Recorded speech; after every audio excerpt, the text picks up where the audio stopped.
Microphone. Motion to open the meeting. All those in favor? Aye. Opposed?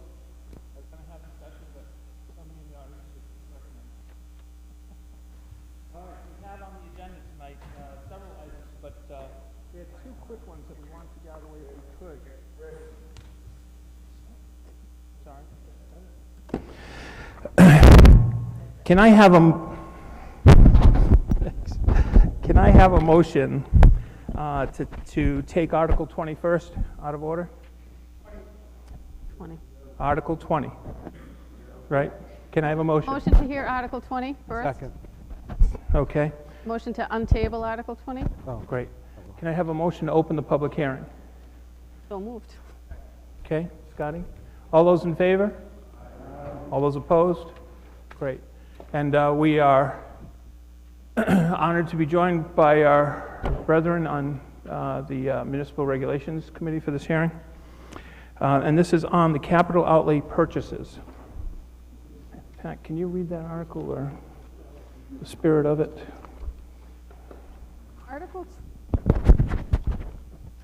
Article 20 is the capital outlay purchase article, which is to basically increase the threshold for capital outlay purchases to $10,000. Correct.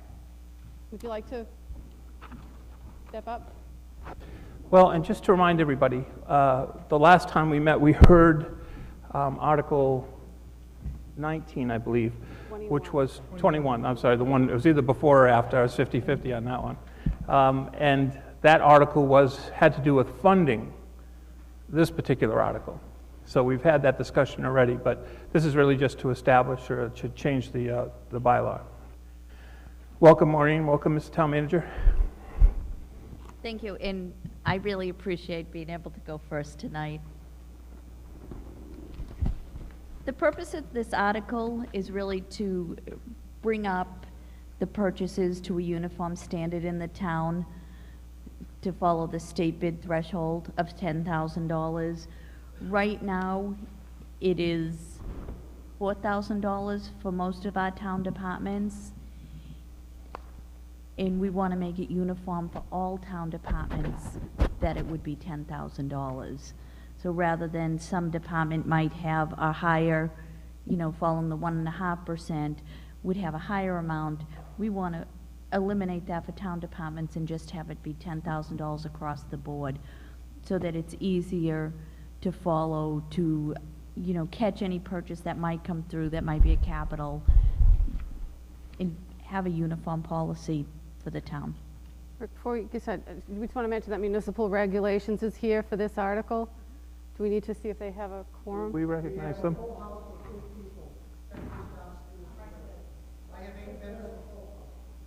Awesome, thank you. Questions from the committee? John? Just going to restate my thing I said last time, just to reiterate that I don't have an issue of raising the limit from 4,000 to 10,000. I just have an issue with replacing our bylaw with the Mass General laws. I think we should, if you want 10,000, we should just raise our limit from 4,000 to 10,000, not tie us into Mass General law and whatever whim they may have changed things. I mean, they may not have changed anything recently, but if they make changes and we don't want to agree with them, we're going to have to go through a whole process of changing ours back to our bylaw because we don't agree with whatever the state decides. So I have no issue with going to 10,000 on the limit, but I don't like tying us into the Mass General law and having us have no say in any changes in the future. That is all. Mr. Cohen?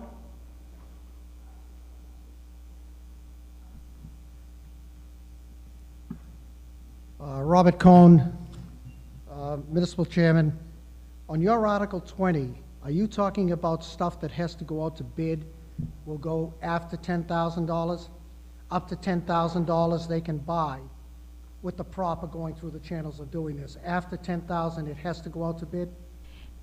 At $10,000, we have to solicit 3 written or oral quotes. Right. Yes. But until, if it was 900, 8,000, they can get their 3 bids, present them, and they would, someone, I hope up in your department, would look at them and approve them and just not let them go out. Well, below $10,000, unless they put in a purchase order, we might never see it in our department because it doesn't have to come to procurement. Now, how does that bill get paid without a purchase order on it? You brought up before, at last meeting, that purchase orders were very important, and it is important to control the finances of the town. You just can't have people just sending things out with no way to identify them. Oh, I agree. The purchase order, not to get off track of this. Right. But the purchase order system, as I have stated, is broken. We're looking to overhaul the entire process of it, and in line with the town manager's spending plan, to really tighten our grip on it. Right now, the process I inherited is a broken system. I think it has tried, it has gone along, but I'd really like to do justice for the town and come in and have a good spending plan, a good capital, a process plan. Not that I get involved in what they're going to purchase, but to make it be purchased in accordance with the best value for the town, which would be the best product at the lowest price. I agree with you 100%. What I worry about, that when someone writes out, and I granted some of these expenses, and departments, some of these bills can come up to $5,000, $6,000, $7,000, and I agree with you, in a case like this, it should be raised to $10,000. And I could name you the police, the fire department, and the public works, and probably the schools have the same problem too, at a certain amount of money. The only problem I have is, I trust every department here, believe me, but there needs to be a watchdog, whether it's one person or someone assigned to this, to at least look what they're buying. And that's what we're trying to do with this. You're trying to do this. And we also have been working very closely with the internal auditor. Okay. Who overlooks every bill that comes in. I understand that, but after a bill comes in and the product comes in, it's too late. Yes. The product is here, someone has to get paid. Yes, and sir, this is what we want to now establish a procedure, update our 2008 handbook, and implement a whole new process. Okay, so you need time to do that. I need time to do that. Okay, thank you. Thank you. Thank you, Mr. Cohen. Mr. Carrera? Thank you, Mr. Chairman. Maureen, you said that after 10,000, you can go to quote. A quote and a bid are two different animals. Correct. Am I right? Correct. There's a quote process, which I always do 3 written quotes. I never do oral quotes. I like that piece of paper that documents it. A bid process, that threshold is $25,000, and that's for a sealed bid. We could choose, if there was something that was out there that I thought could be competitively purchased through a sealed bid, do it for $10,000. I have that leeway of doing it. The only reason why I ask you to explain, I know what the difference is. The town has a bid list. It goes from A to Z. So if you bid, whoever's on that list gets notified that something's going out. If it doesn't affect me, I don't bid it. If it affects somebody else, they have a choice to bid it. If you only solicit 3 quotes, how many people from A to Z are you going to just pick these 3 people and nobody's going to get a fair shake at it? Do you understand what I mean? A bid process is a fair shake right down the line. Soliciting 3 quotes kind of creates problems in some towns. I haven't found any bid list that the town has. I'm on it. I know there's a bid list. Nobody has shared that with me. This town has a bid list. Scott, can you forward yours to her so she can Yes. see what we're talking about here? All right. I advertise in the newspaper, in the Central Register, for it to be open to anybody to apply. I've never solicited anything off a bid list, has never come across my desk. So I'd be interested. So apparently you might have missed out on opportunities. Not me. I'm just looking out for the people Right. who are looking to bid for the town of Stoughton, and then when they see, let's use a boiler job. Mhm. Say there's a guy in Canton, and he goes, geez, I live right next door. Why didn't I get notified? I was, you know, on the town's bids list, because we've been furnished with a bid list before. I know, I don't know if Reggie came from Reggie's office, but when I was on the board, we always was handed a bid list, and these contractors were all on it. I know there's a approved contractor list That's a different animal. that Reggie deals with. Yeah, that's water, and that has to do with water and Right. sewer. The bid list was people who wanted to be on the town's bid list for, like WB Mason is on for this, and maybe Staples was on underneath them, but there was a list. There was like, I don't know what it was, Dave. Well, we have contract list. I keep a contract list of people that we've gone out to bid with or sought quotes for different process, or we buy through a collaborative purchasing agreement. But if there was a practice in the past, it hasn't carried forward to me. But the only reason why I bring up bid and quote is so these people understand. Usually, when a bid goes out, it gets published. There's a lot of people who can see it. When we get to that $10,000 level and we're only gonna look at 3 quotes, it's gonna get to the point where it's the same 3 companies that get looked at. That's all I Okay, wanna so, say. but Scott, if you could just get her what you're talking about so she's on the same page so we can explore this further. I'll see if I can pull it up. Yeah, thanks. And I'll ask Reggie about it tomorrow. Good. Appreciate that. John Rock? Isn't the standard procedure to advertise an RFP, request for proposals, in local media? And is that what you do? Yes, we advertise, so if it's a request for a proposal, that's a qualification-based process. It's advertised downstairs on the bulletin board. I put it in the newspaper, and it's also advertised in the Central Register. That pretty much meets requirements, I believe. So if it's an invitation for bids, which is a good or service, then it's advertised in the Goods and Services Register, in the newspaper, and again downstairs on the bulletin board. And I also, you know, I've spoken on this issue before. I strongly support this article.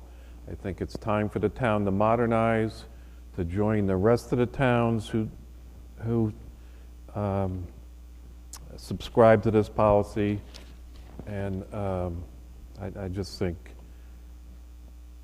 it's long overdue, so.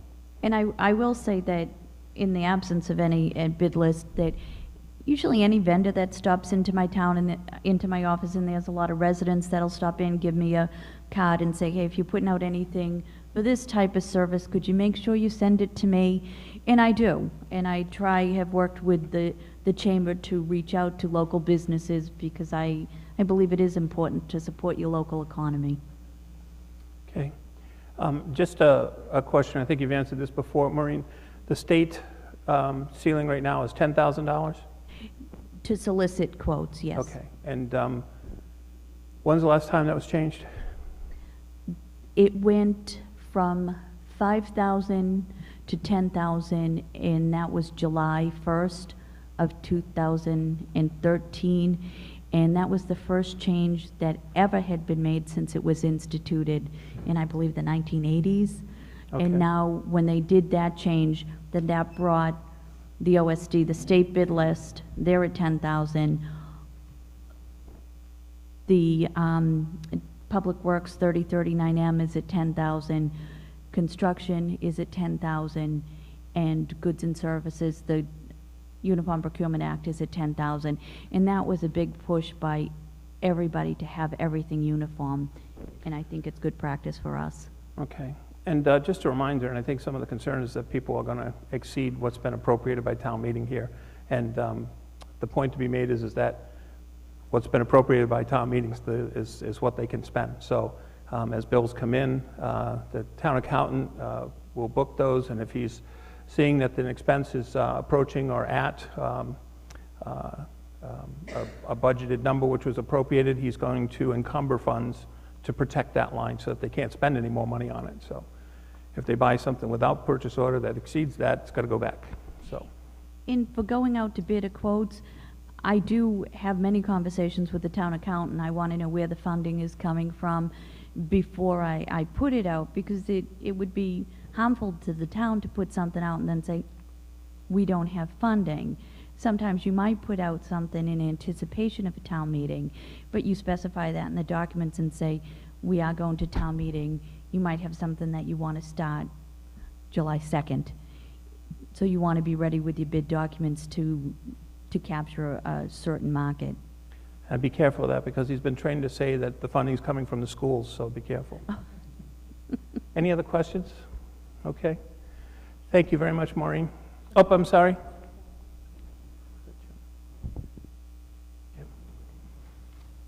Mr. Fallon. James Fallon, Precinct 1, the regulations. Just wanted to ask the one thing, and that is, with it saying Massachusetts general laws, can they change it at any time without us, like another person said earlier today? Can they change it and go higher? They can go higher, but with the $10,000, that's our limit. If it was going to be more than 10,000, I would feel comfortable coming back. I don't think it's our anticipation that we would go higher than that without discussion. you said that it's this or the limit, so you automatically have that limit. So we have no control over it. You have it whether we want it or not. I Well- disagree. We have a budget and an appropriation, and Jim, it's a good question, because if there's a problem with this, we can always change our bylaw again. Just for an example, look at the tea. How long it was only $1, and then now it's up to $5 or something. They're changing it every month. Okay, All right, thank you. you're welcome. Pat? Maybe I feel like Bill Clinton here, the meaning of the word "or," but it says 10,000 or the threshold for soliciting. Doesn't that mean it can be either one? We can either be 10,000 or the threshold. So if the threshold goes up, that doesn't mean we automatically have to match the state. We can do, right, they can do 10,000 or Right, the state. We're not bound to the state. correct, 10,000 or the state. right. I just want to make sure I wasn't reading that. And also, when they had construction reform in the act in 2004, it was an error in the state law that put it down to $1, which meant we would have had to go down to $1. We couldn't have been in violation of the law. So if the law should go down, we would have to go down, because we cannot be more generous than the law allows. So you'd have to go out for bid for a soda or something, right? It was very difficult. Mr. Malley, and then Barbara. Last time we had this meeting, we brought stuff in Article 21, and I said my issue was that it could change, and you said that was exactly the reason why you wanted the or in there, because you wanted the ability for it to go up with the state. Now you're saying, well, we might not use it, but that's sort of, we still have no control as a town over it. It's totally at your whim what you guys decide to do. And that's exactly why you said you put the or in there. So you could, if the state says 20,000 is the limit now, then you guys have 20,000 limit automatically. It's built, you automatically have it. Whether you use it or not is another story, but you automatically have it by putting that or in there. And that's exactly why you said you put the or in there last time we had this hearing. Well, so it would follow the flow of the law. That's what I'm saying. So you automatically have that. So if they raise it to 20,000, you guys automatically have 20,000. You said that was the exact reason why you put the or in there.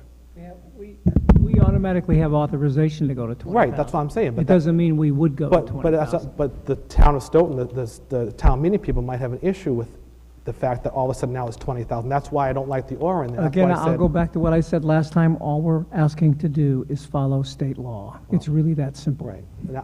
Okay, I'm just saying that the or is, you're making it sound like the or is no big deal, but it is a big deal. It's making us automatically on that limit. We're automatically at 20,000, they go to 20,000, whether we like it or not, and you guys don't have to use it, but we're automatically there.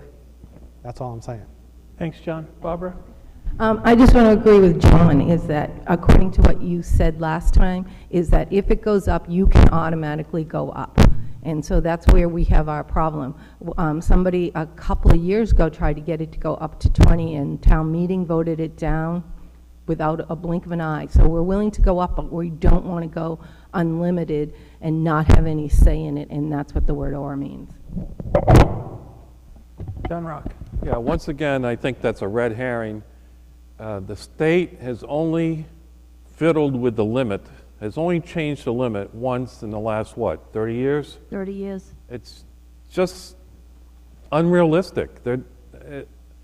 Maybe it'll happen 30 years from now, but, you know, we're just following state rules, which most other towns already do. Let's join the world. That's my comment. Mr. Cohen. Thank you for your thought. Are there any additional questions from the committee? Hearing none, moving on. Thank you so much, Maureen and Mr. Town Manager. Can I have a motion to hear out of order the item for the request for transfer from reserve fund for police department? So moved. Pat, and second, Chief?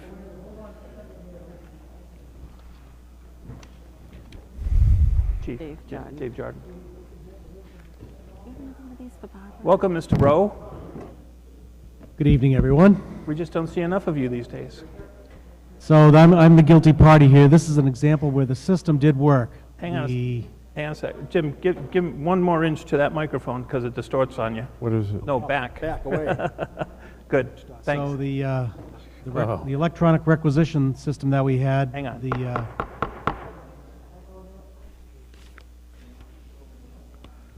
Mr. Cohen, are you all set back there? Yes, I have to get all the paychecks. Paychecks, okay, thank you. All right, please continue, Mr. Rowe. So requisition came in for a police cruiser, and it was for $29,000. So a couple of antenna went up on that. I'm sorry, hang on a second. I'll wait till they finish. Mr. Cohen, if you're going to do, Mr. Cohen, the Yatani's room's open if you need to have a meeting. We can't hear. No, it's open. It's empty. Okay. Okay, sorry, Mr. Rowe, continue, please. All right, so the police department put a requisition in to buy a police cruiser, and that naturally got my antenna up on a couple accounts.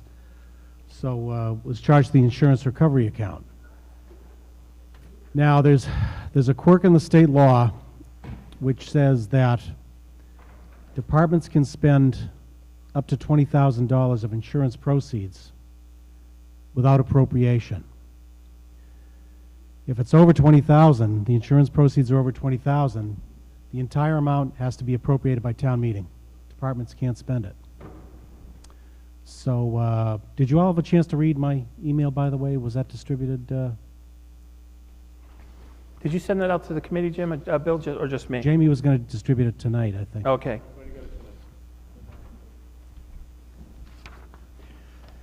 So we had the same situation a couple of years ago. I'm sure David will remember. They had ambulance repairs, and they had insurance proceeds come in around $28,000. And David was pretty incredulous that he couldn't spend that money, but that had to be. Yeah, he was able to fix the ambulance out of his operating budget at the time. So, and then town meeting appropriated that money for next year's ambulance budget. We were able to use it, but unfortunately, if the proceeds are over $20,000, the departments can't spend it. They have to wait for appropriation by town meeting. And the other hook is that it exceeds. Well, the second issue is we have that bylaw, I think, which you were just discussing. Right now, departments can spend up to 0.5% of their operating budget, or $4,000, whichever is greater, on capital items. So this being a capital item would require a town meeting vote,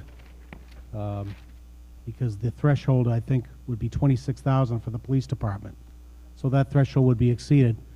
And in lieu of a town meeting vote, you, the FinCom, can authorize with a 2/3 vote them to spend that money out of their operating budget to buy the capital items. So I guess what would happen is, I guess the police department would need to look first for the emergency authorization to spend their operating funds. And if you're not going to approve that, then the transfer would be moot. So I think probably what you consider first is whether they're going to spend the operating funds on the police cruiser.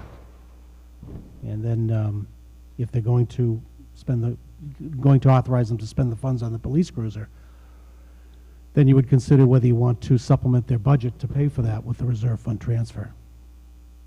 So Okay. any questions, I'll be happy to. I know it's confusing, but I'll be happy to. And I can't explain the law any better than that. I don't agree with the law.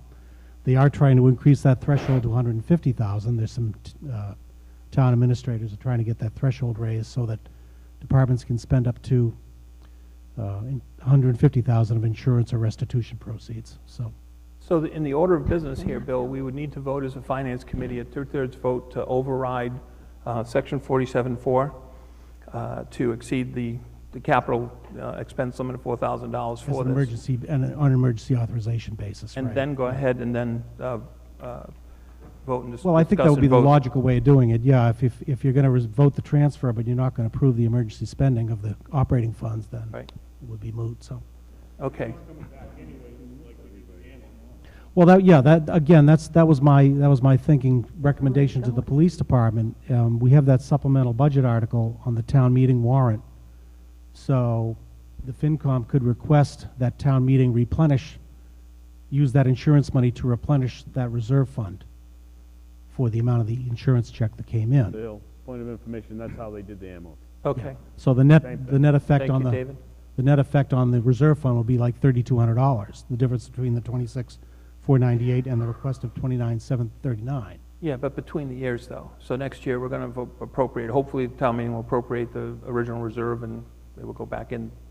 It'd then be 29,000 more than what it is now. Well, I'm saying in May, this May. Okay. If you transfer the money out, Oh, get it town back mean, can then. transfer that I money see. back into Turn the into reserve department. fund. Yep, okay. So Makes you needed sense. it for the last couple of months, so. So that we can have other discussion on this, can I have a motion to exceed the cap for section 47.4 for the departmental operating budgets to, should I say not to exceed, Bill? To emergency authorization to spend from their operating funds for a capital item, i.e. police cruiser. You get that? It would be for an emergency authorization to spend from their operating budget for a capital item, to wit, a police cruiser. Specifically for a police cruiser. Which was destroyed. Peter's made the motion, is a second? Second. We have 3 seconds. Steve Mitchell. They have 6. Okay.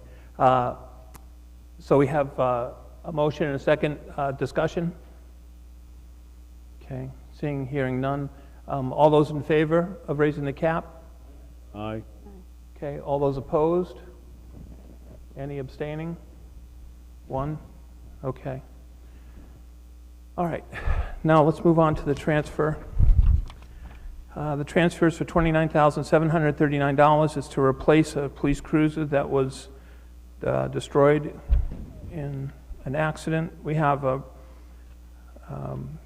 insurance check coming back for $26,498.50. So if you want to structure your motion to say that we would to approve the transfer of the $29,739 with the provision that the insurance money comes back to the FinCom reserve, then that might be a way to approach it. Bill, does that make sense?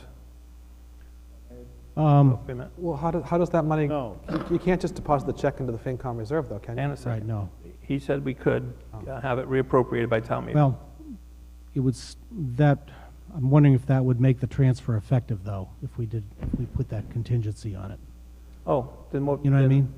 So you're thinking that we should just approve the I transfer? think I prefer if you just approve the transfer and then, Can't- you know, Can't we ask town approve meeting transfer to. the smaller amount? So we'd have to track you down for the insurance check, is that? Well, It's in there, believe me.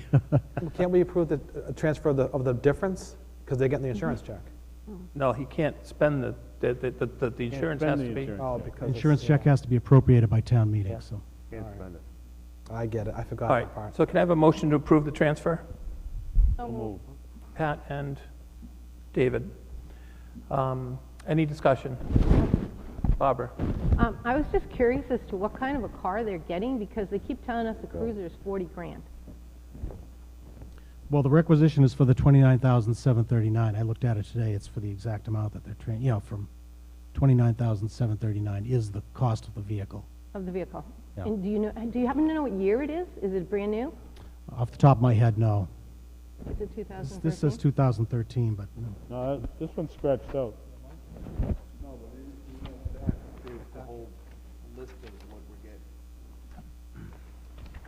That's the price he got for the Charger, but then the yeah, Charger there's a- scratched out. I think at the back of the transfer, there's a, There is. there's a, There is. there's a quote. There's a quote Changed. for a 2013 Dodge Charger. Thought we were changing the Fords. Yeah, I thought we were changing the That Ford. was the quote time. That was his quote. Okay. Well, they'll have to find the rest in their budget if it goes more than that, so. Look at it. Look at the price. Any other discussion? We have a motion and a second. All those in favor, can I have a show of hands on this one? Okay. I'm sorry, keep them up. 1, 2, 3, 4, 5, 6, 7, 8, 9, 10, 11, 12, 13. All those opposed? Abstaining? 1. Okay.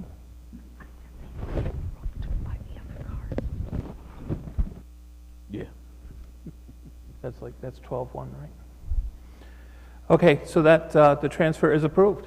Good. Thank you. Thank you, Bill. Is that it? Okay.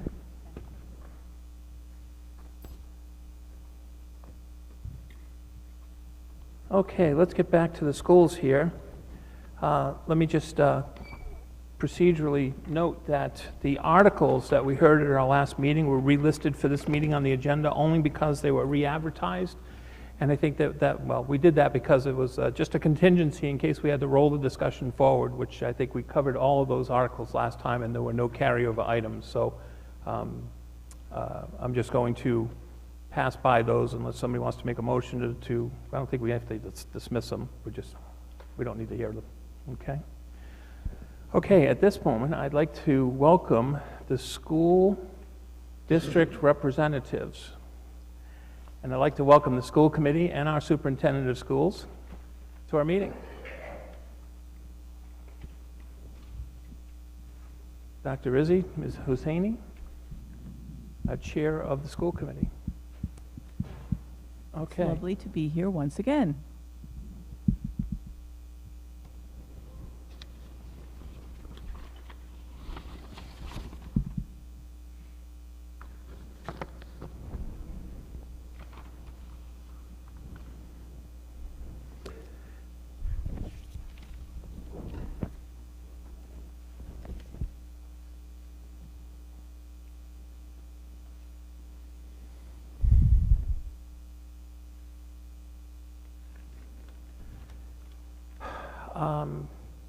I believe you have a presentation here.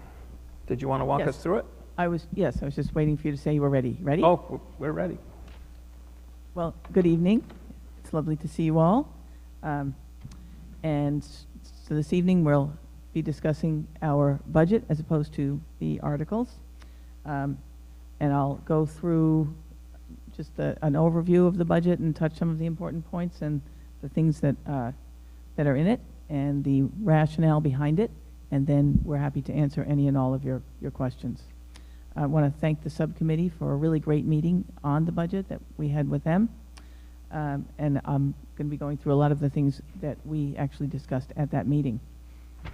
So this year, the executive summary is formatted a little bit differently. The town manager and I worked on it together. And this is a written symbolic representation of a lot of things we're doing together because we're doing a great deal of work together and we worked on this budget process together. And so hence you have the joint executive summary. I'm going to skip past some of the municipal portions of that and get to the school portion, which is on page 7 in the executive summary, and then we can go on to the numbers after we talk a little bit about this. When we build the budget, we think about a few different things, and one of the things we think about is maintaining the services that we have that are important to keep, we are looking in the last few years at replacing many of the things, if we can, or at least those that we see an impact of the things that we lost in '08, '09, and '10 through the worst of the recession. We did lose around 40 positions and various other services through that time. And over the last couple of years, we've been in a planned process of putting some of those things back.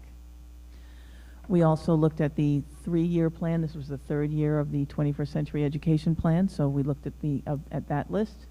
And then we looked at some other things that might be important to add for the fulfilling of the new state mandates. We're in a period when there are actually a large number of very significant mandates coming towards us really quite quickly over a series of last year, this year, coming year. Those include readjusting our curriculum to the Common Core standards from the older Massachusetts curriculum frameworks. So we have had to implement an entire set of new frameworks. We're actually in a very good position with that. There's a new system of training teachers to work with English language learners. So that's something we've had to take on. We've had an increase in expense of transporting homeless students. So that's something that we need to address. There's a new law coming on related to the education of students who are suspended or excluded from school. So we were looking to address that as well. We are in the 2nd year of implementing the new state educator evaluation system. Very, very different, more complicated and time-consuming than the previous one. And all of those things are required in addition to our traditional state mandates involving special education and the Title I funds we get for our underprivileged students and so forth. So there are the usual ones, and now we have quite a few new ones. And then we looked at 2 other things, and one was the 3-year district improvement plan. And under the new state system of accountability, we need to do a 3-year plan, and then a 1-year plan based on each of the years of the 3-year plan. So we have a 3-year and a 1-year plan. And so we had to look to that plan for some of our budget priorities. And then I asked all the department heads and the principals to look at the data in their schools and see what are any problematic trends or any issues that they feel are really important to address.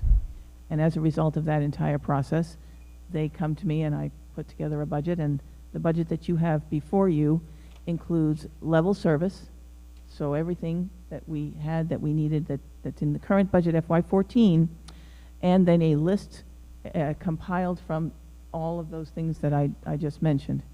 And the list that actually made this budget is about 28 to 30% of what they asked for as essential improvements or enhancements.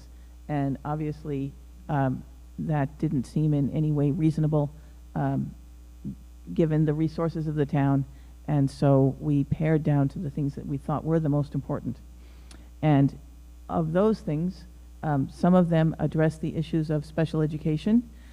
We lost some special education teachers during the recession, and we have definitely felt the pain of that, and we have seen the results of that in some of the numbers related to achievement for our special ed students.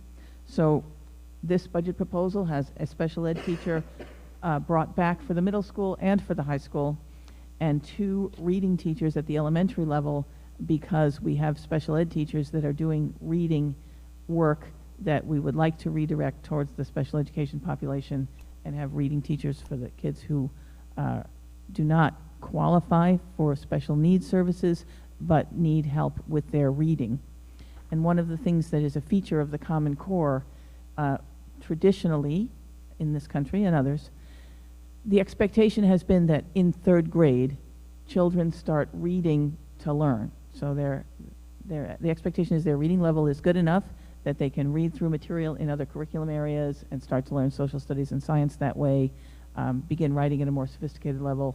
So we move the focus from turning a little bit away from teaching them to read per se, but then they're expected to be able to read at a level that they can learn other things.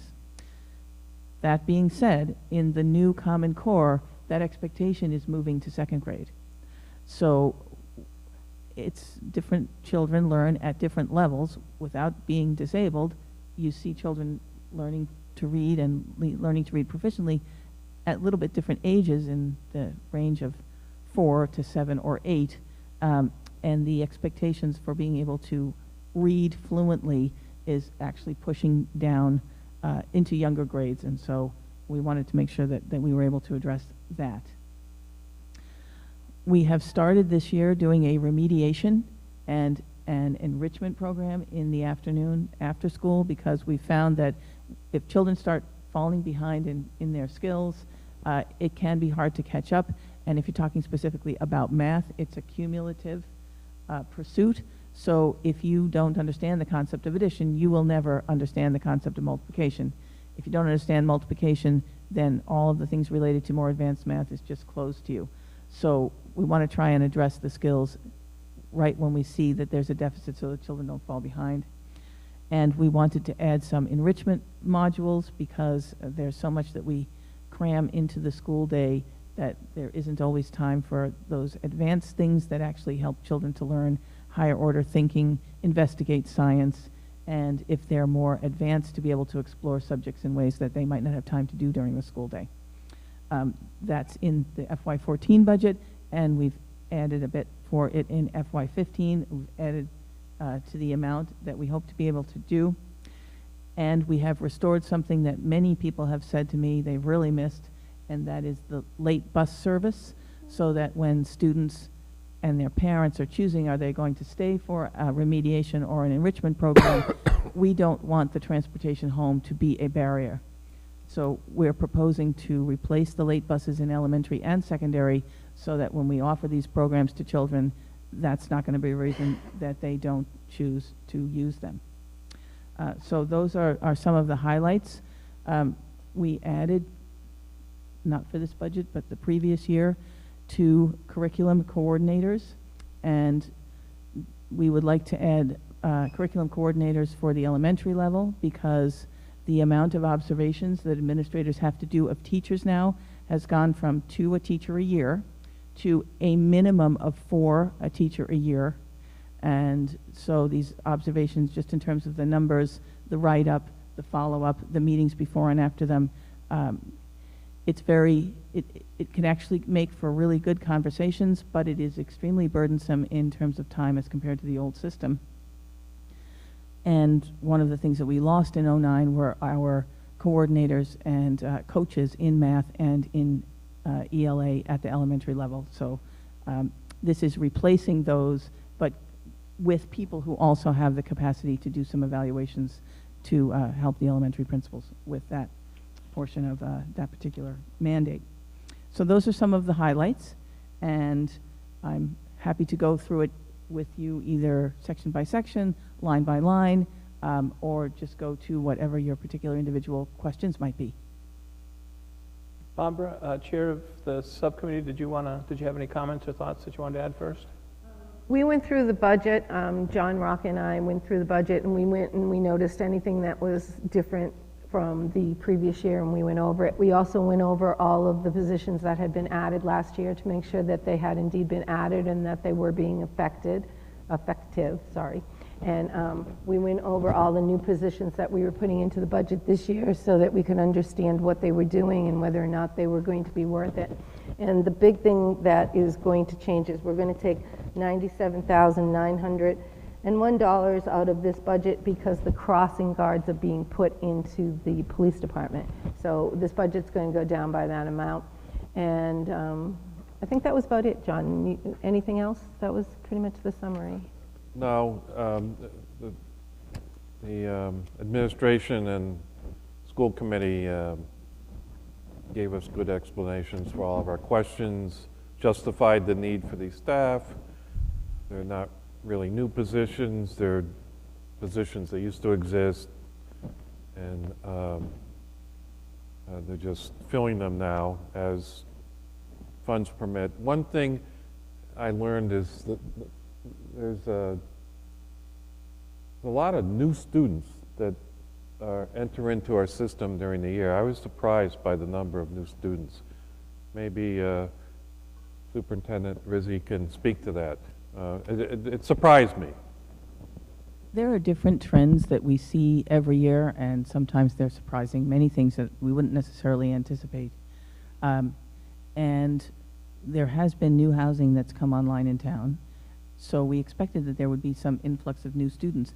But what we found is the new students are coming from all over the town, and we're particularly seeing a lot in the DAW. I think we have had 35 this year since the year started. So we're seeing a lot of mid-year move-ins, which is something that we don't always see. I continued some of the graphs from last year. We were looking at the increase in the amount of poverty in town and also the increase in the number of students who were not native English speakers, and those trends are also continuing to go up a little bit. We're doing quite a good job, I believe, of incorporating those new kids really well, and that they are doing well when they get to us. We do find that when students come from what might not be as high performing a district as ours, it can take as much as 2 years for us to get them up to the level of proficiency of a student that starts in the Stoughton Public Schools. And that study was done for us by a Stonehill intern a couple of years ago, who took some of the data on the students and compared students who came into the system and the assessments that they took immediately upon coming in with their peers who had actually been in the school system. So it's tough when a kid comes in the middle of the year and they don't really understand what's going on, and we also have numbers of students who will sometimes move in literally the day before MCAS, and you might not have had a chance to teach them, but you're going to own those scores. So we usually, as you would expect, we would see most of the new registrations and would be during the summertime, but that is now become, at least for the present moment, an all-year phenomenon. Thank you. Thanks, John. Bob, we're all set? Okay, questions from the committee? John? Hi, Mr. Malley. Thank you, guys. You guys have a very thorough budget here. I have a few different questions. I guess my first one is a business office clerk in the business services. The first, is that new? Because I don't remember seeing that on last year's budget. What page you on, John? It's the very first page, business services, it's Department 14.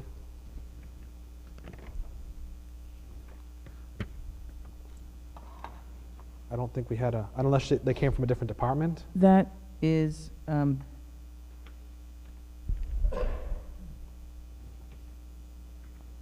are you in the budget or are you in this book? there isn't someone there. Yeah, I think it's you're on budget, the. I'm sorry. You're in the part with the numbers, right? The part with the number, the budget. Which would be the, page fiscal, 1 of the spreadsheets or page 20 if you've got the whole document that's clipped together. Yeah, page 1. Yeah, this is the only thing I got. Well, Or I got that page other- 20? Well, I didn't know it was someplace else. This is where I put my notes, so it's. Well, if you go to the far right, there really is no new position there. No, but but you have a new part-time position. You just took it out of the rest of the budget somehow. I just didn't think there was a part-time clerk in that department last year. In the budget that we approved last year, I don't remember there being a half-time person in there. Yeah. But that's, as far as I can see, that's not new. We didn't add a half a person. Well, but there was no half person last year's budget. That's what I'm saying. Last year you had the business manager, and then you had the 2 payroll, or the payroll, accounts payable, payroll specialists. You had 3 people in that office last year. But it's not it can't be a new position because the total increase in the line is only $6,000, so that wouldn't account for a half a person. Well, I didn't know if you transfer money from a different payroll, or that's why I just didn't know where the person came from, because there was not a person there last year. No, let's see. Last year, last year it was 60,000 and 60,000 for your payable specialist and your payroll specialist. That's the payroll specialist, and so, but the line is not going up more than $6,000, so it's not a new position. Right. So No, I see. Maybe you took the money from the accounts payable, because it was 60,000 last year for that position. Now it's showing 45,000. Yeah, we did get a retirement, and that. Yeah. No, it's that person. That's just new. So I was surprised it didn't say new on there. Yeah, because it's not really a new position. We've always had a half person that comes in that we share with food service. Sometimes we move things so that you can see them in a different way. you'll notice too that Which just there's- makes it hard for us if they were in a different department before, and all of a sudden we see a half person there that wasn't in last year's budget. We compare one budget to the next, like I'm comparing last year's budget to this year, Right, and that and- person's all of a sudden there, so that's why I was thinking they were new. But the budget didn't go, well, Oh, I'll I agree the Maria. budget didn't change really, but yeah. I'll check with Maria on that, but so we always share a person with food service, and I don't know why it was not in the 14 one. And what was the other question? All the new positions do have in the far left corner a +1 or a +1/2. Yeah, well, But there are things that have moved, so the business department and the media department in the high school, for instance, we've moved some of the teachers from one department to the other. well, yeah, so in Department 113, Social Studies, Is that where you'd like to go next? well, that's the next question I had. I was just trying to go Okay. through I mean, there's some other small questions, but these are the major ones I have. It looks like you're adding a social studies teacher there, because last year you took one away so you could have an extra phys ed teacher, or didn't replace. I forget how the wording went, but last year you had 19 in that department. Now you have 20. I just didn't see the +1 there, so I wasn't sure. There may have been somebody who moved to another department because there isn't an added social studies teacher. We There's didn't what? add a position to put in a social studies teacher. All right, because it was 19 in last year's budget, and I think that's why I find it. Just trying to The number of high school FTEs is the same. The difference in the proposal, there are 3 new positions and none of them are that. There's a, But so in last year's budget, you said you wanted a new phys ed teacher, which we approved to replace a social studies teacher, no impact on the budget. Right. So with an even exchange, so we ended up with 19 social studies teachers last year, and now it's showing 20 again. That's what I'm saying. Last year you ended up with 19 when you did that exchange, and now it's back to 20 again this year. So the year before it was 20, then it went to 19 last year because you did that phys ed teacher, social studies exchange, because one left, and you Right. said there was no impact on the total because it was one teacher for another. Right, But we now this switched year, somebody- this is right. back up to 20 teachers in the Well- social studies department. I'm quite sure that we haven't added one, so I'll have to find out for you who's accounted for in this line that might have been in another one. But there is no request for a social studies teacher. There's an alt-ed teacher, a special ed teacher, and a dean of discipline for the high school. But those are the only things. No subject area teachers are requested this year. Okay.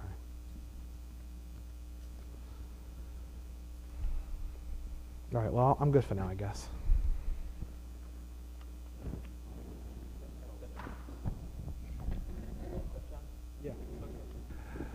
Yes, sir. Bruce? In the athletic department, 115, $50,000 for transportation is coming from a new fee? No, there are no new fees. There are no changes in the fees or addition to the fees. And of course, we all would wish that there were no fees at all, but our fees are actually quite reasonable compared to surrounding towns, although I would prefer to be without them. In the past, the athletic fees have offset different portions of the athletic budget, and we thought it would be more transparent and easier to keep track of if we just took the money and offset it from one line, and transportation being a big one, it's just all in that one line now. So $50,000, that's, if you divide by 200, that's 250 student athletes? Because I'm not counting the extra $100 for the hockey and swimming, I think, is the two that are charged the extra 100. He assumes a number based on a history of several years of how much we take in fees.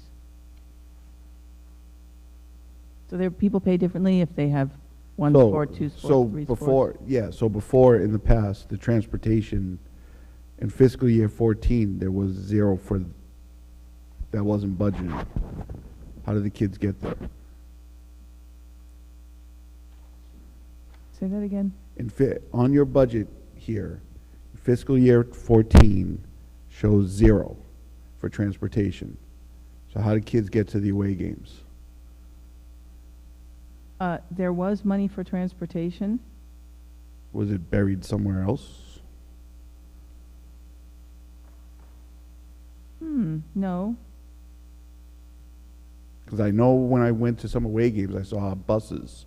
So I know there was a bus. oh yeah, there definitely were buses.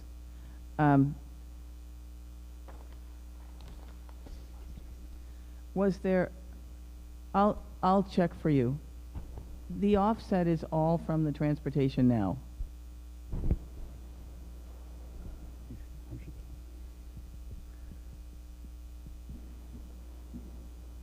Yeah, because from 13 to 14, it was $37,000 in 2013, zeroed out in 14, and now it's back to 50,000.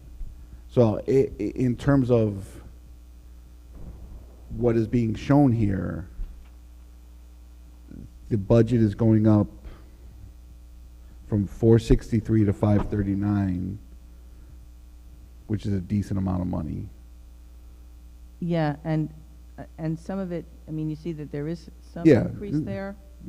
And the 50 is the brunt of it. I want to look at 14. So the transportation fee is the brunt of it. So it had to have been somewhere else, because I know kids got to away games.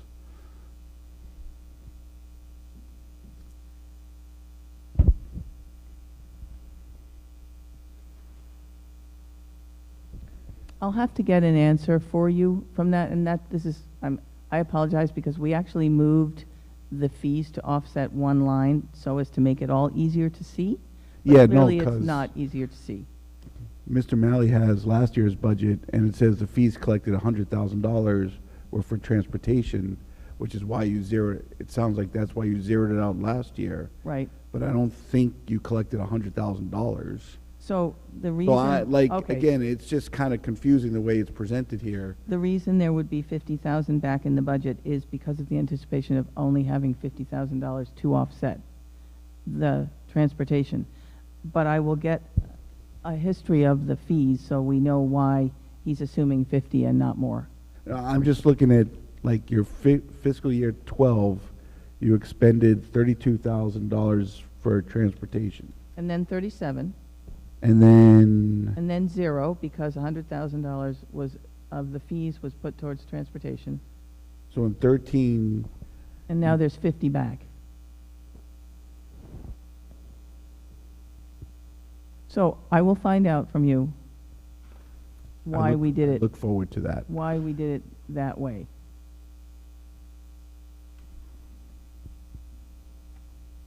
Okay. And can I ask one more Sure, question? please.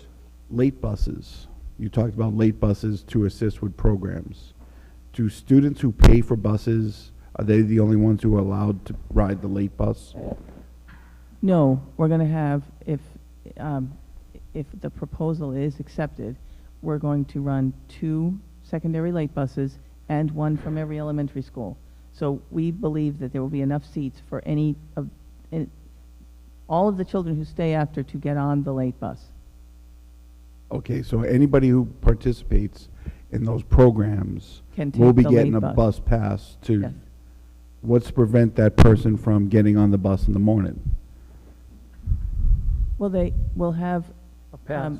they have regular routes, and the drivers know who they're supposed to pick up. And Well, no, the reason I'm at, it's, the kids are issued a bus pass. I know this because I pay the $300 a year to send one of my kids on a bus. $360. 60, yeah. Yeah, $360 to ride a bus, one direction, for the most part. And so now you're instituting a late bus that anybody can get on. And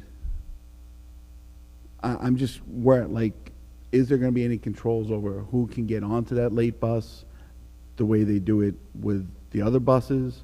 No.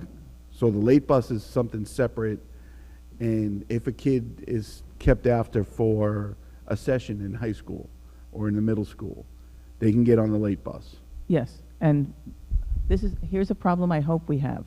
There are so many students that we're having to decide what to do because it's crowded. But right now, we don't know if that's going to happen or not, because we don't know how many of the students who are using the after-school programs will use the bus, and that's something that we're going to have to see once we reinstitute it. And what time is the late bus, do you think? Well, I'm going to let the principals work on that. We're going to have secondary and elementary, and so the secondary activities start earlier because the secondary schools get out sooner. So it depends on, they'll have to set the schedule of the after-school activities at the elementary school so that they all essentially end at the same time, so that anybody who wants to take the bus can do so. All set, Bruce? Other questions? Peter? Hi, Dr. Rizzi. Joyce, how you doing? Hi, Peter. I think you said you're having a new program for after school for kids that don't get it during the day. They're going to have this class after school so they can catch up so they don't fall behind. We have Day so the remediation programs are, there's a kind of an entrance criteria to decide who would need those. So we have an assessment system, a test, it's an online product, that you can test students in their reading fluency and their math skills, and it's a very quick test. And so students who score below, so MCAS is one way to tell if students are doing well or not, but you get an MCAS score once a year and it's at the end of the year and you can't necessarily respond to it. So the Ames Web test can be given quarterly, and then students who indicate through their scores on those tests that they need help will be the students who will be, and we're doing this now, who are invited into the remediation program. And then those students are retested using the same test every 2 weeks. And then when they get their scores up to where we would hope that they would be, then they won't need the remediation program anymore. The enrichment programs are open to anyone who wants to sign up for them, up to the 20 seats that we can afford to have in each module right now. And there are some waiting lists for those. And next year we hope to double that so that there won't be waiting lists, but we wanted to start small. First of all, so that we wouldn't have to add too much to the budget all at once, but also we wanted to see how many seats would be needed.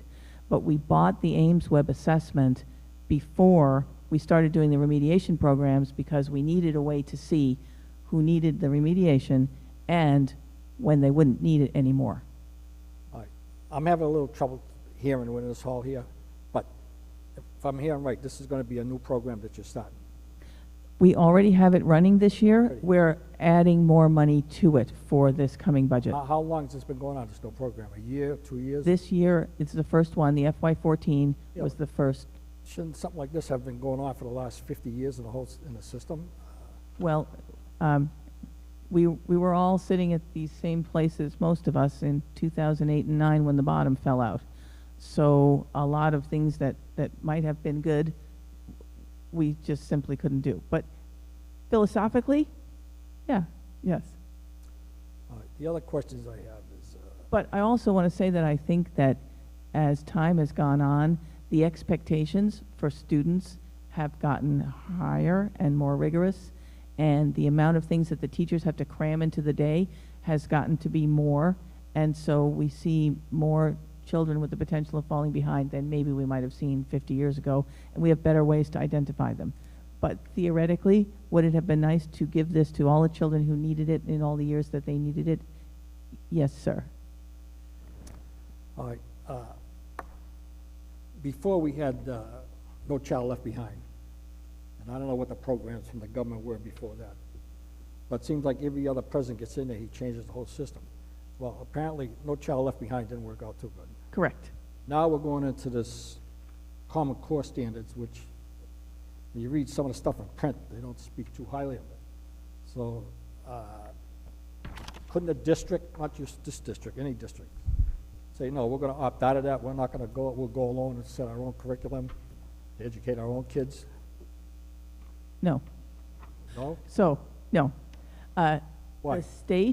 The state of Massachusetts has adopted the Common Core, which means that all districts have to do it. Now, there are some things, it's a very interesting phenomenon to me, politically, that there's opposition to the Common Core from the more far right, and there's opposition to the Common Core from the more far left, and for different reasons, people dislike the same thing. There are certain things that The Massachusetts frameworks were very good.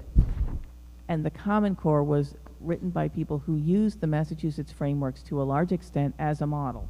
So there are certain things that are carried over because there was nothing really wrong with our standards. And there are some things in the Common Core that people might argue are good or bad, and that's absolutely valid, and educators have those conversations. One of the things about the Common Core that I think is good is there's an emphasis on writing, which is something that we've been trying to do here before the Common Core even came in. It's very important for developing thinking. It's very important if you're going to go to college. It's a primary skill that there hasn't really been as much emphasis on as there should be. And so this supports us in that. And it also requires, especially in certain subjects like social studies and English, more research and more critical thinking and analysis of information and decisions about the validity of information and so on, which is a higher level of teaching than just a multiple choice test or some of the things that you might see, memorizing of dates and so on. So there are some things that are good about it.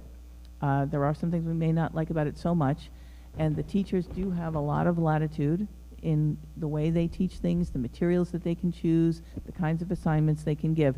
When we had to change to these standards, we've had to spend many, many, many hours and a lot of money, teachers sitting and working on curriculum, because the Common Core is a framework, and then you have to fill it in with what your own lesson plans are going to be, your own materials, and so on. So it doesn't come to us wholesale, and that's it. There's a great deal of work that we get to put in, which is good because then we can reflect some of the things that we particularly value.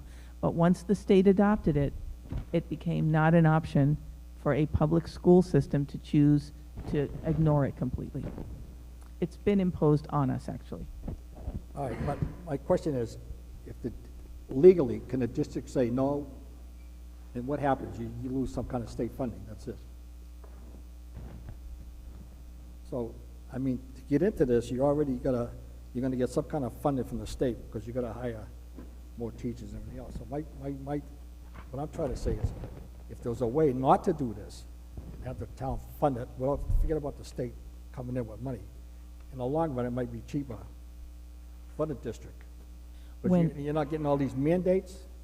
And I'll just say one more thing, because all these programs that the government's forced down everybody's throat haven't worked, because if you go to a supermarket, they had to redesign all these registers and tell these kids to come out of his school what change they have to give back to whatever denomination the person shopping gave them. Otherwise, if it wasn't for the register to tell them how much change, they would never be able to make the change. And some kids, you go out in the street and you ask them where the state of Washington is, they think it's in another country on the other side of the ocean. I mean, the whole system seems like it's upside down. I'm going to say, unlike many districts, there are a lot of things that we do that are, I think, ahead of a lot of what other people do. We have a really superlative geography program in the middle school, so our students tend to know where things are more than maybe somebody from another town. When MCAS first came in the 1990s, there were some communities, particularly Brookline, where the parents all tried to organize to not participate in the test. And with a new test coming, there are people in some communities who are organizing to have their children not take those tests. None of those movements was successful, and we're all going to have to take the same state assessments. So aside from the money and or the litigation and the fact that we would be sending our children into an assessment system, maybe we would be aligned with what it was, maybe not. There are no districts that have chosen not to adopt it at this point in time. I'm all done. It's an excellent, excellent question, and it's a debate educators are having, and you're right, every single president has changed, or as administrations changed, it's like the next new thing. But fortunately, I think that teachers can still teach well, and there are a lot of really good and important things for them to teach, and so I think that even as these trends come at us, that the product that the children get and their preparation is still going to be sound. Well, I'm going to say one more thing, then I'm going to be done about this. I'm gonna say go back 8, 10 years. At the Gibbon School, I had granddaughters there. Mm-hmm. And my youngest granddaughter there was a whiz at math at 3 years old. But they get into the 4th grade, I think it was, they come up with some kind of a new math, and the thing was just impossible. Like if you We've took gotten rid of If that you took division, new math. short division, you do 3 little things and you're done. This thing here, take up the whole page. Mm-hmm. And it got to a point where the parents, you couldn't figure it out yourself. Yeah. So I thought, for a while there, I thought it was me, but then now, 10 years later. It I'm was at the you, wait a minute, Peter. I'm at the barber shop. The barber's talking with a couple other young mothers, and they're all talking about this program that they give them at school. And they couldn't figure it out either. So it wasn't just me, it was everybody in that class. So there was a lot of damage done to them children. I don't know if they ever caught up with it. Some of them kids ever caught up to the math. Well, it wasn't you. No, I know, and what'd you say, you? It was not you. No, I know it No. wasn't you. You weren't here. That was a program called Everyday Math, and many districts had adopted it.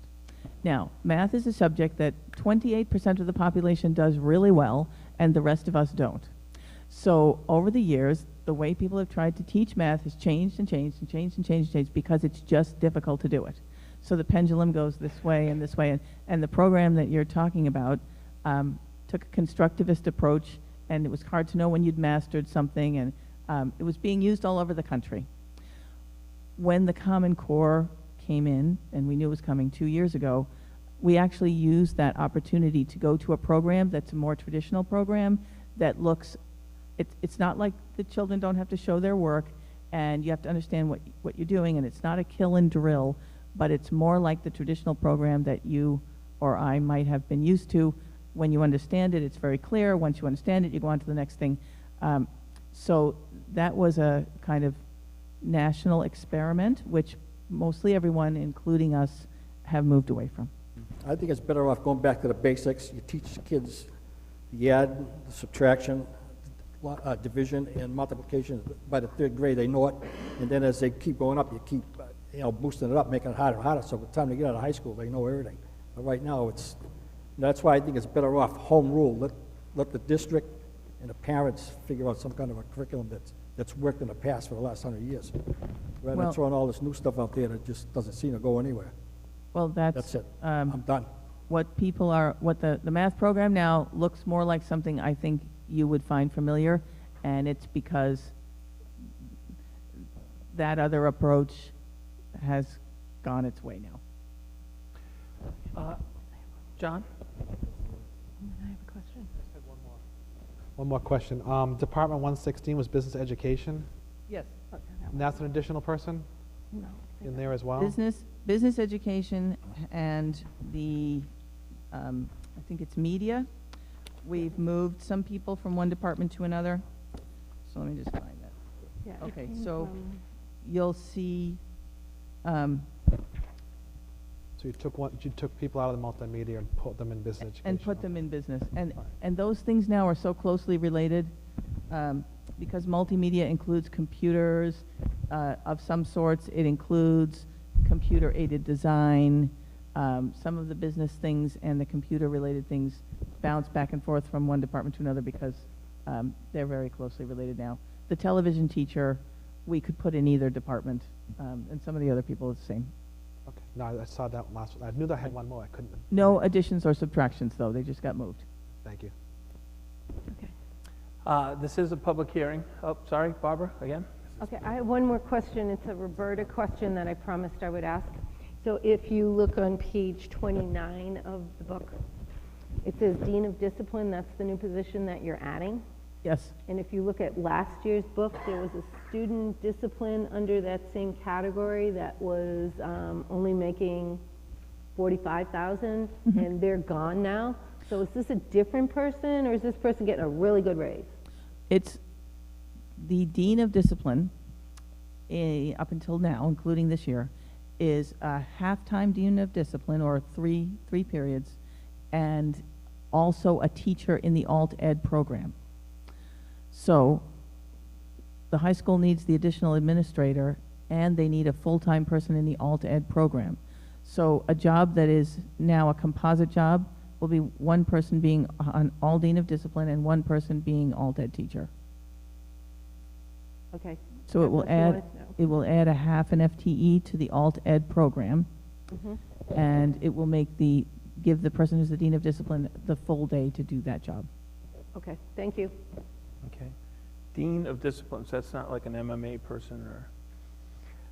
Mr. DeFelice.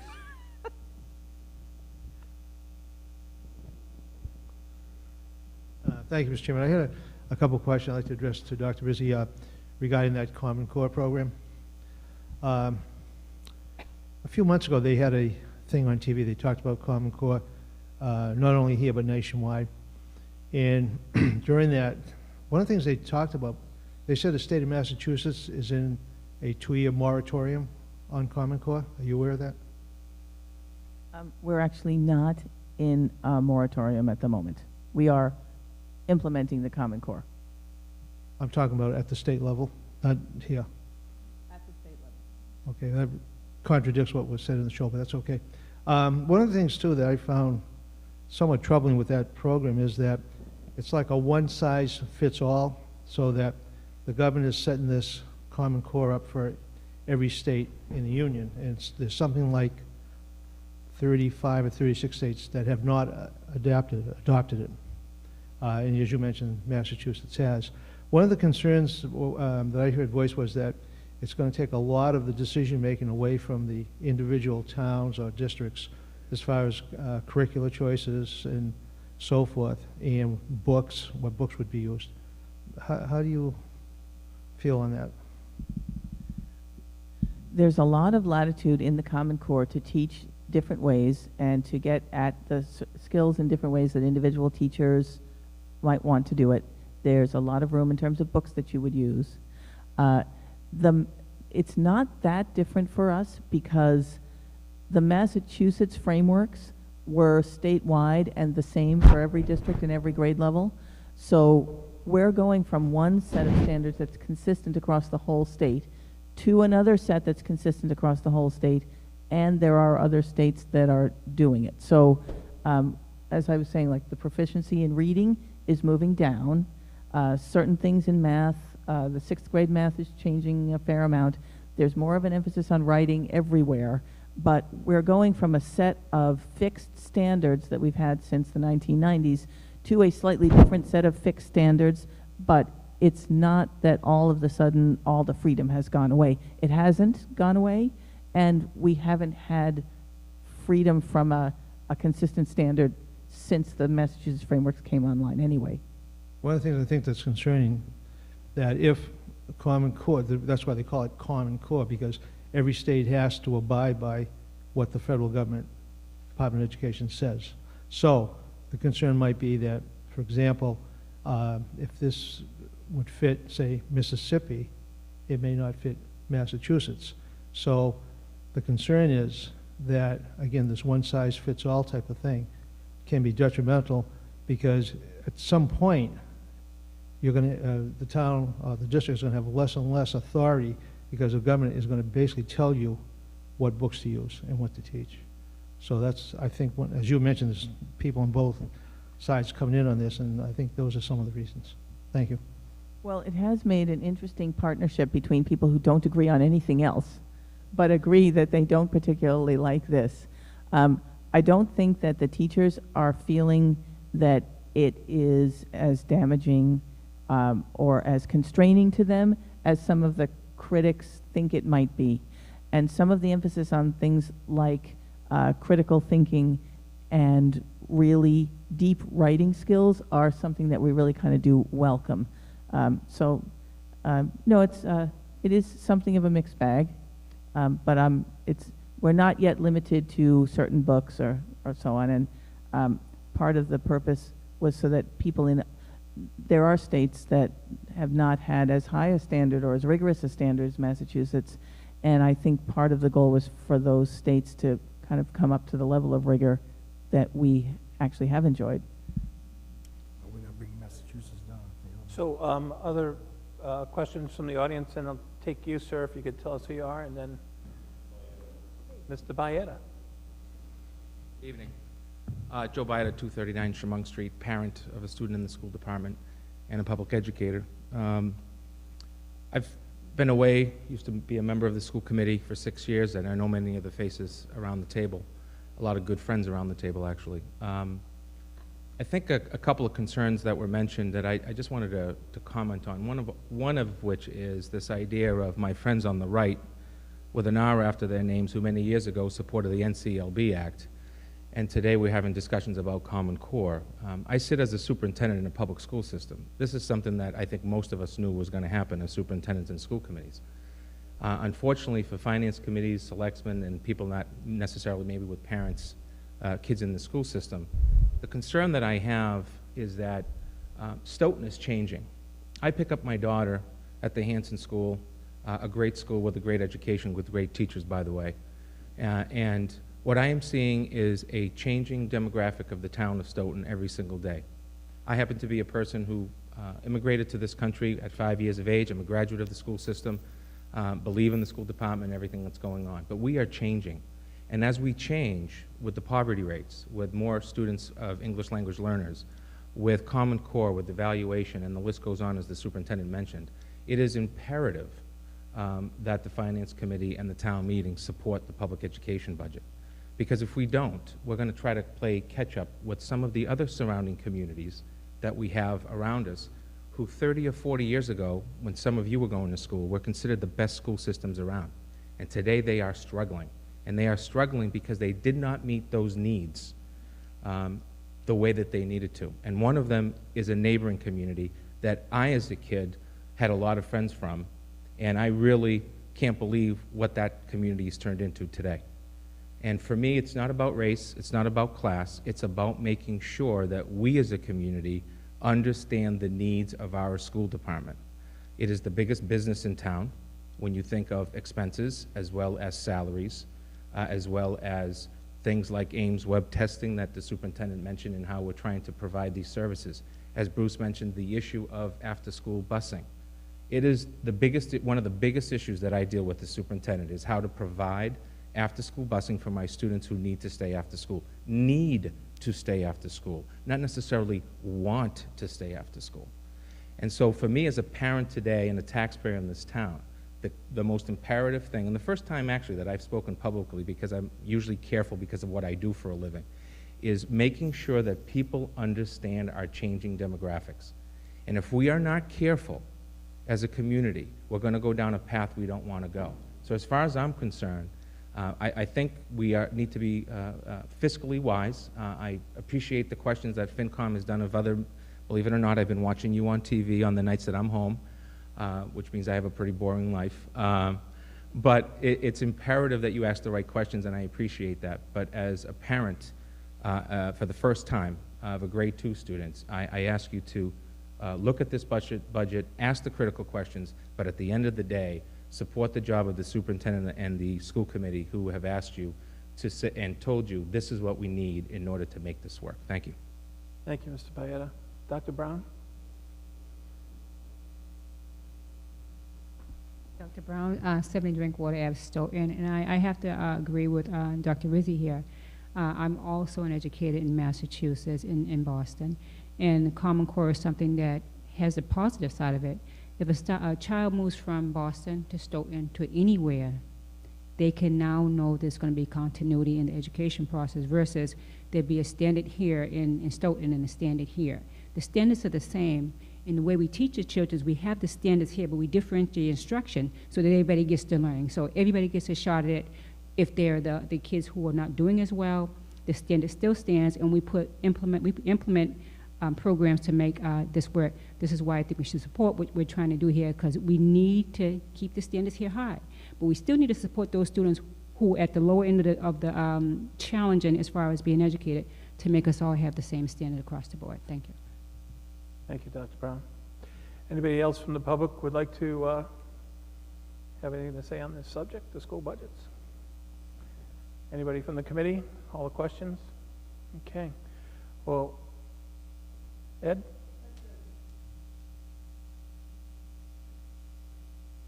Quick question on the custodial 162, the overtime request area thing here. It's going up $49,000 this year from last year. Ed, which page are you on? 34 34 of the budget. of the budget. Okay. It's gone up quite a bit. We started at 12 and 13, then we went to 44, now we're going to 94. Is there some reason for that, or?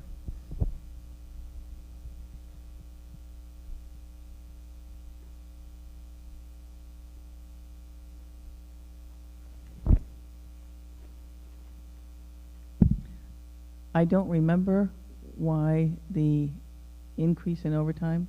I know there was a conversation about it, but since I'm gonna, and I'll go through you, Mr. Chairman, if you don't mind.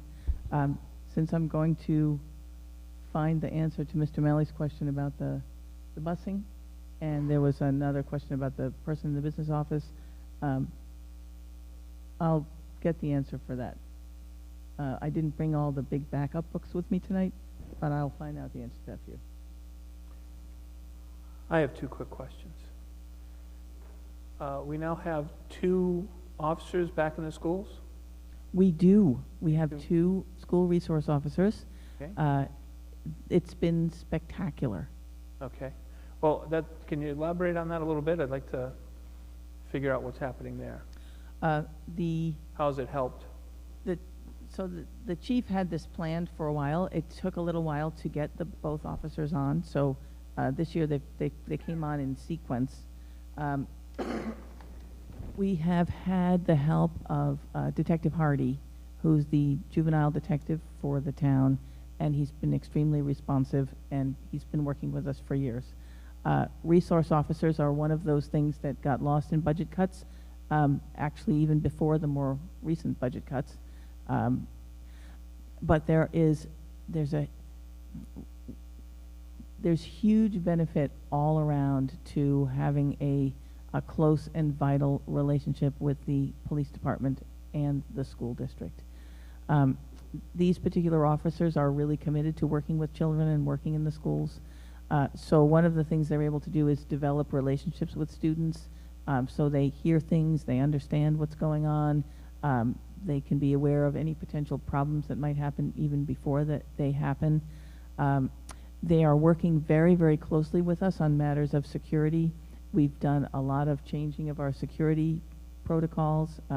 We've done a lot of things to increase security, since things that are happening in the world have made everyone think about those things. Having those resource officers able to work with us at every single level as we've been going through that process has been extremely important, and they do trainings with us on threat assessment. They do trainings for us on how to respond to things that could potentially happen in the buildings. And then if something comes up that we need a police officer, whether that be an issue with a student or a parent or somebody outside the schools, then we can call them and they come immediately. But having those relationships established before you actually need the officer for something, and to have them know the buildings, they walk the buildings, they understand if they got a call from a certain section of the building, they would know where to go, they know who the teachers are. It's just absolutely invaluable, and we've been really, really happy to be able to work with them in that way. It's just been a really great gift for us. Are they 100% dedicated there now? I mean, they are always at the schools?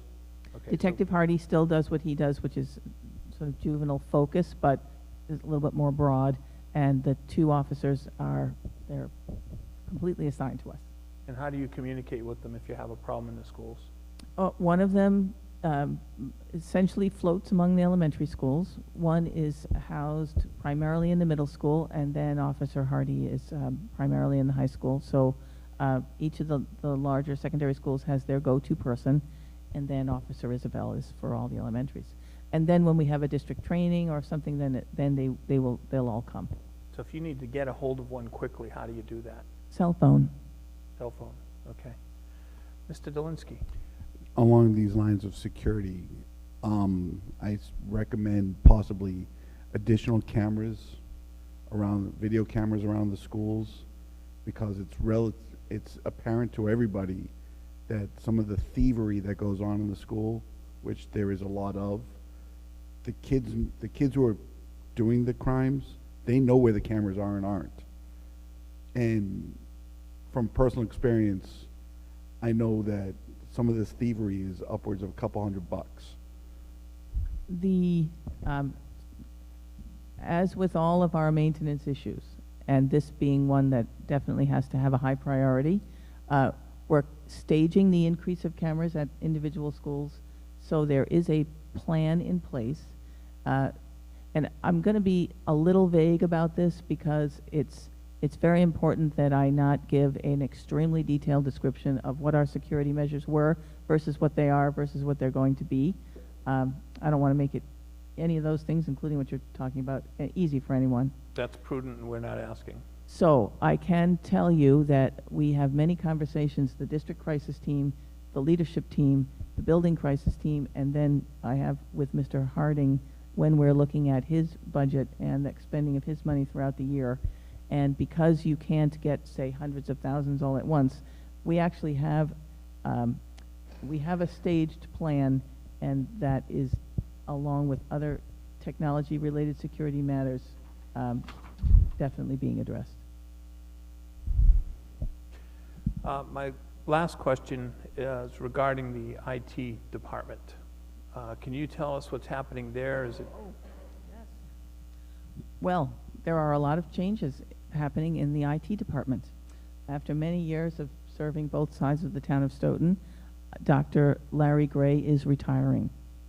And he'll be retiring quite soon, within the next few weeks or so. So was it last year's budget we put the network specialist? This one that we're working in now? Yes. So the FY14 budget had an assistant position approved to help primarily with network support. So we have now hired a replacement educational technology director who will continue to have responsibility also for the town. And then, and Dr. Gray has been somewhat overstretched for quite a long time as the technology increases exponentially. So we've also hired the second person that was budgeted in this year's budget. So there will be 2 people essentially taking over the responsibility of one. And this is going to give us a lot of flexibility that we didn't have before. First of all, and this isn't why he's retiring, but Dr. Gray is called all the time, 24/7. If a police server crashes or something related to public safety, he really does not have any time off. So we'll be able to set up a schedule that there'll be an on-call person at all times, but it will be one of 2 and not just one. And our municipal partners have expressed on many occasions, and they certainly have expressed to you, that with the structure that we had before, they did not feel that all their technology needs were being met. We worked with them in the hiring of this new team, and some of the things that we selected for were to address some of the issues that they particularly feel that they have. So in essence, they will be able to get more attention to their software issues and their training issues than they've had before. And that's one of the reasons that they didn't bring a position again to you. And I think that while in essence there is no replacing Larry Gray, that there is certainly going to be a benefit to having a different structured team, and I think that we're going to be able to work on the municipal issues better that way. Okay. Any other questions from the committee or the public? All right, I think we're done. Thank you very much, Dr. Rizzi. Thank you. And Mr. I will Sosani. send the answers to the questions through you, if you don't mind, to everybody else. Please do. Thanks. So 2 other quick items. I was remiss in welcoming back a new member, Mr. Bob Desmond, who's been on the committee with us previously. He took he was not with us last year. Prior year, I think he precinct 1 caucus as a finance committee member. So welcome back, Bob. And upcoming dates. We have a meeting this Saturday at 9 o'clock right here, and it is a executive session with the Board of Selectmen and the school committee. Okay, so that's been appropriately posted. Was there a question? No breakfast? No. We understood that Mr. DeFelice was bringing it, handing it to us at the front door, and then promptly leaving. Bacon and eggs. Okay, so that's Saturday. Monday night, we have a meeting here, 7:30, for public hearings for Articles 10 and 18, and we then will adjourn the public hearings and then attempt to begin some of the voting process. But we might need that time to review a few things before we start voting. And then April 2nd is in here. I'm going to make sure, we are going to post that meeting. We're going to need it for voting, and as well as on Thursday. And then we'll move into building the book and getting through the next couple of weeks, okay? Any questions on any of that? Yes, Mr. Moderator. Yes.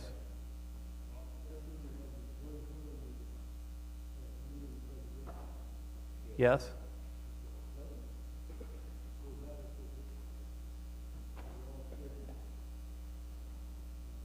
I'm pretty sure I just got some in the mail, though.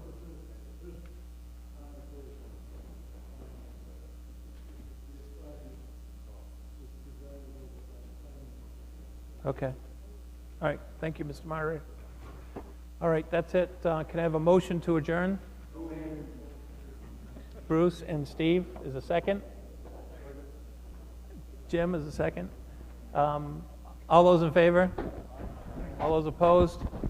Thank you very much. See you Saturday.